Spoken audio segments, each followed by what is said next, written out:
vamos falar de infraestrutura, vamos falar de mobilidade, vamos falar de um tema que não é novo, mas a gente precisa atualizar, porque há muito tempo a gente conversa aqui na Jovem Pan Joinville sobre a duplicação da BR-280 e um trecho, uma obra tão muito esperada, é a duplicação justamente do trecho entre Joinville e São Francisco do Sul.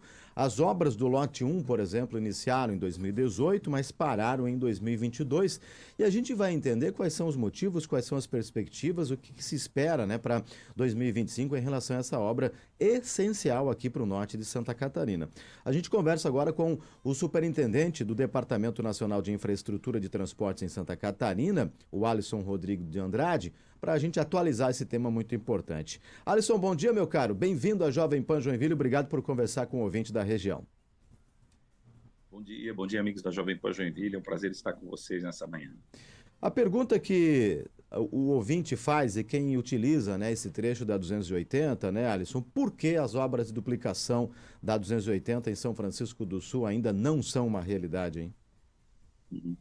Bom, vamos lá. Em que pese seja um trecho crítico, do mais importante para nós, tá, de duplicação, nós temos aí um projeto que ele se demonstra inexequível no momento, para o lote 1, né, ao ponto de nós fatiarmos esse projeto. Nós estávamos com uma proposta de realizar apenas o contorno de São Francisco do Sul, esse trecho de 14 quilômetros, e mais a região do IFC, onde nós tínhamos obras em andamento e vislumbramos a possibilidade de fechá-las à luz desse contrato e contratar um projeto remanescente para o restante da linha do quilômetro 0, desde o Porto de São Francisco até o quilômetro 36, que é justamente o entroncamento com a BR-101, onde a gente já passa para o lote 2.1, né, estes em andamento, 2.1 e o 2.2.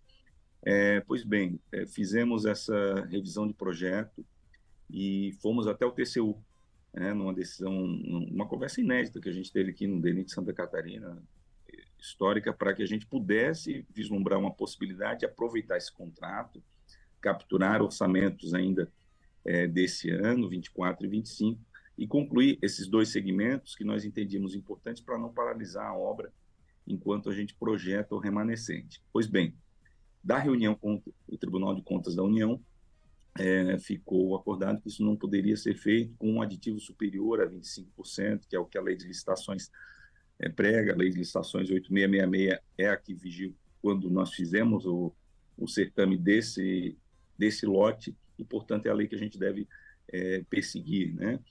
Nós devemos seguir até o final do contrato com ela.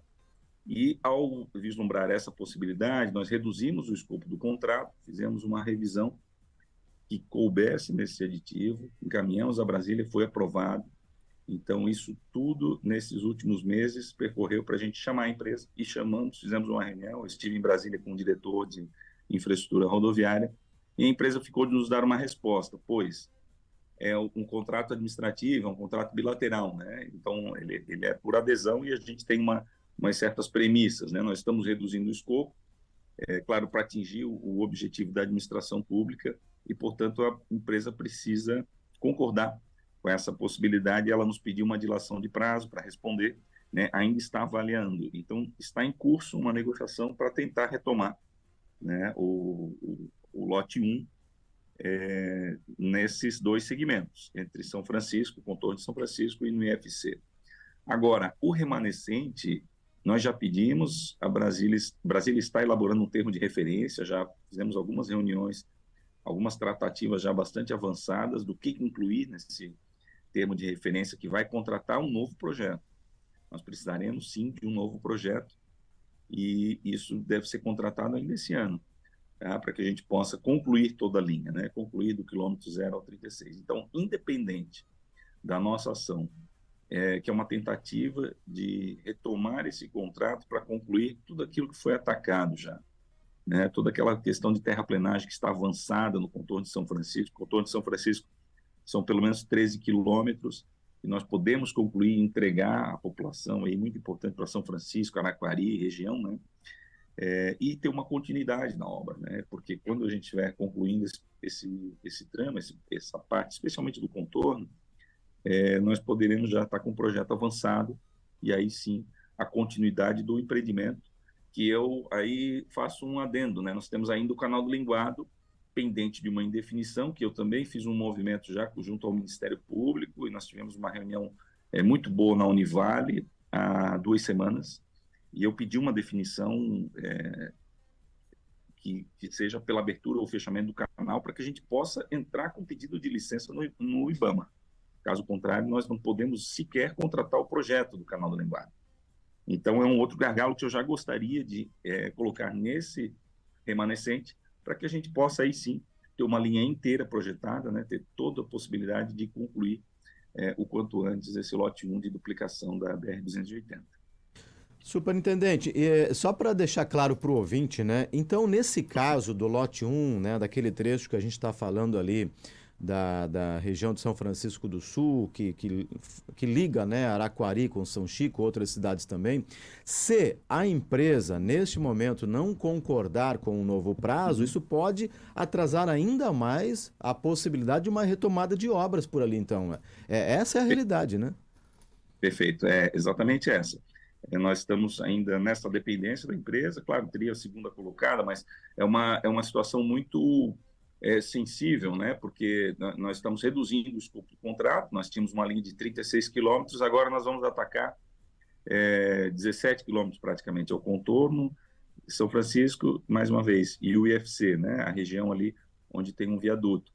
Então, essa situação que a gente pode resolver à luz desse contrato, que é só o que se mostrou plausível para a equipe técnica aqui, e o que cabe dentro de um aditivo que nós postulamos e Brasília já concordou, tá? Isso foi uma costura muito árdua para a gente fechar dentro dos limites contratuais, os limites legais, né, que a lei nos permite fazer, mas nós temos essa dependência da empresa, nós ficamos reféns, vamos colocar assim, desse contrato para a continuidade imediata, né, dos trabalhos. Claro que, em a empresa aceitando, nós ainda temos que ir atrás das rubricas, né, dos recursos, porque eu lembro que o lote 22, por exemplo, lá em Jaraguá do Sul, nós aproveitamos para acelerar. Nesse momento que a gente está sem lote 1, a gente está concentrando recursos lá no 2.1, porque é uma única rubrica para toda a duplicação, né? E aí, em nós conseguindo essa liberação junto à empresa para a retomada, nós temos que fazer um esforço aí junto à bancada, junto a quem aprova o orçamento, porque a gente depende exclusivamente do orçamento geral da União, para que a gente possa retomar aí com força total, né, com um valor de empenho significativo e rumando essa conclusão do contorno e da região do IFC. Alisson, a gente anuncia e acompanha, né, sempre a questão do trânsito aqui no Jornal da Manhã da Jovem Pan Joinville, todos os dias, diariamente, até para orientar o ouvinte em relação aos trechos que estão com maior demanda de veículos e congestionamento.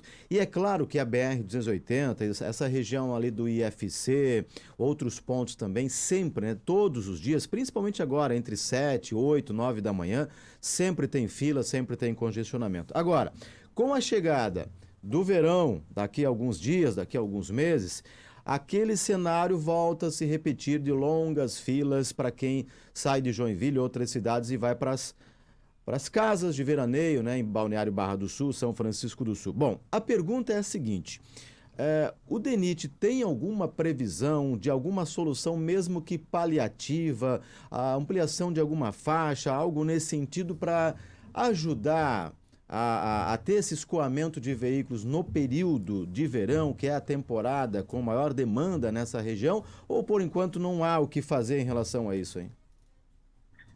Nós estamos muito restritos à questão, né, do espaço que nós temos ali para poder fazer qualquer tipo de ampliação ou de modificação, né? A gente precisa ampliar a capacidade da rodovia, e não só dela, mas nós estamos pensando também em um EVTEA futuro, paralelo a 280, para também comportar um possível novo porto, né?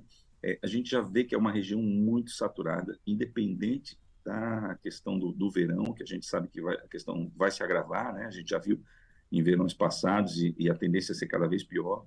Então, pensando nisso, nós estamos fazendo atualmente uma manutenção noturna, tá, para mitigar esses problemas. Nós estamos recapeando praticamente toda a linha aí, nós estamos dotando uma condição de pavimento nova, que também já não estava bacana, mas Araquari tem uma situação latente, que são aprovados inúmeros acessos, né, junto à prefeitura, e para nós irregulares, tá, acessos que acabam conflitando com a mobilidade local. né? Ela está dependente, ela está refém da BR-280, o município de Araquari, especialmente falando, né? Então, é uma situação muito delicada, né, que a gente precisa trazer essa discussão para o poder público, porque não é possível a rodovia federal atravessar um perímetro tão urbano, tão conurbado como esse, e a gente não ter a possibilidade de impedir, né, acessos irregulares e poder, pelo menos, consensuar uma situação que mitigue esses problemas, né? E que aí eu digo não só apenas da mobilidade, mas a questão da drenagem precisa ser observada. A gente vem duplicando grandes corredores e muitos municípios aprovam. Aí isso eu estou falando de modo geral, né? Galpões, aterros, situações que realmente alteram significativamente a questão da macrodrenagem e acabam prejudicando o interesse público, a coletividade, que são as rodovias, que são o direito de ir e vir, né, que nesse caso é estabelecido pelo governo federal, pelo DENIT, né, nas rodovias, nas BRs, com exceção da 101 e 116, é quem responde pelas rodovias federais de Santa Catarina. Então, voltando ao ponto que você me perguntou, não há um plano específico para uma melhoria, porque realmente a gente distrito está confinado nesse espaço, nós precisamos duplicar a rodovia e ampliar, não só esse, mas outros corredores para poder desafogar e mitigar essa situação, né? O que nós podemos fazer é realmente reforçar a nossa situação do pavimento, de sinalização, estar atentos, inclusive, com a PRF, a gente eventualmente fazer alguma campanha aí enfim, de mudança de faixa, né? Operação que pode ser, sim, trabalhada junto à PRF, junto aos órgãos competentes, para que a gente mitigue essa situação em horários de pico, mas é o espaço que nós temos, né? O espaço que nós temos é a 280, a chegada ao porto, o porto já entendeu que precisa contribuir de alguma forma e vai fazer uma quarta faixa lá, que é uma espera, né? Isso ficou acordado aqui, teria a participação aí de outros players, do próprio porto, do governo do estado, porque não é crível que a rodovia federal ela tenha que absorver toda a demanda, inclusive de um porto que cresce exponencialmente e que usa a rodovia como estacionamento, né, na chegada do quilômetro zero. Então, são uma série de problemas, de interferências, e que vão nos engessando do ponto de vista de soluções definitivas, soluções resilientes, que é o que a gente precisa pensar, né, no longo prazo, né? Não adianta a gente ficar pensando em puxadinho na BR-280, nós temos que partir para uma nova estrutura de rodovia, né, uma capacidade muito maior do que aquela que ela tem hoje, porque senão o usuário vai ficar refém, né, por anos ainda, dessa situação, dessa falta de mobilidade que é latente na região. Bom, o que resta é aguardar então, né, neste momento. Alisson, obrigado pelo papo aí de atualização com o ouvinte aqui da nossa região em relação a esse trecho, né? Obra importante que a região já espera há muitos anos a duplicação. Vamos continuar monitorando e a gente volta a falar sobre esse tema aqui na Jovem Pan Joinville. Muito obrigado, boa quinta. Perfeito, ótima quinta a todos, eu que agradeço. Muito obrigado.